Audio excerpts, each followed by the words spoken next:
Education activities YouTube চ্যানেলে তোমাদের সকলকে স্বাগত জানাই।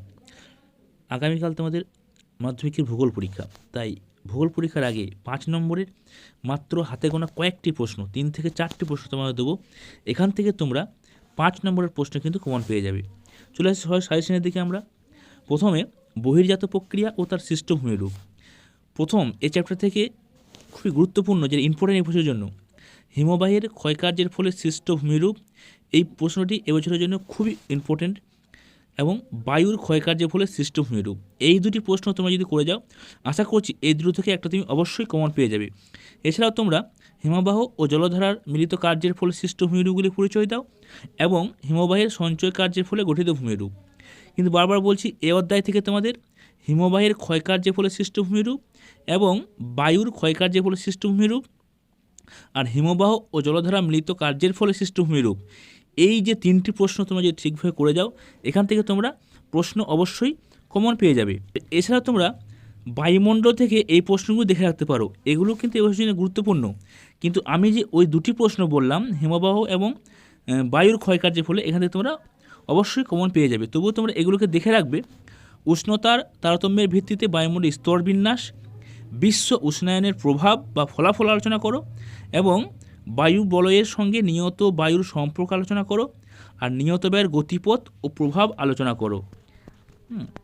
আর বায়ুমণ্ডল থেকে তোমরা এখান থেকে গুরুত্বপূর্ণ জোয়ার ভাটা সৃষ্টির কারণ, এই প্রশ্নটি এবছরে আসার সম্ভাবনা প্রবল, কার্যত নিশ্চিত এই প্রশ্নটি আসা। এছাড়া তোমরা সমুদ্র স্রোতের প্রভাব, এই প্রশ্নটিও দেখে রাখবে। তাহলে ভারতের যে প্রাকৃতিক ভূগোল, সেখান থেকে তোমাদের মেন যে প্রশ্নটা আমি বলবো করতে তোমাদেরকে, যে হিমবাহর ক্ষয়কার্যের ফলে সৃষ্ট ভূমিরূপ, বায়ুর কার্যের ফলে সৃষ্ট ভূমিরূপ, হিমবাহ ও জলধারা মিলিত কার্যের ফলে সৃষ্ট ভূমিরূপ আর জোয়ার ভাটা সৃষ্টির কারণ, এই প্রশ্নগুলো তোমরা ভালোভাবে গুরুত্ব দিয়ে কিন্তু দেখে রাখবে।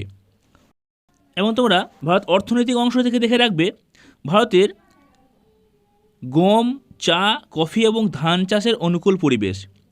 কিন্তু এবছরের জন্য খুবই গুরুত্বপূর্ণ, সেটা হচ্ছে চা ও কফি এবং গম, কফি এবং চা দুটো দেখবে অনুকূল অনেকটা একই।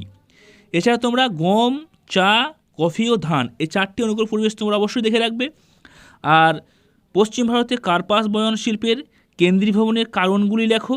পূর্ব ও মধ্য ভারতের লৌহ ইস্পাত শিল্পের কেন্দ্রীভবনের কারণগুলি লেখো। ভারতের নগরায়নের সমস্যাগুলো আলোচনা করো। ভারতের পূর্ব উপকূল ও পশ্চিম উপকূলের মধ্যে পার্থক্য লেখো।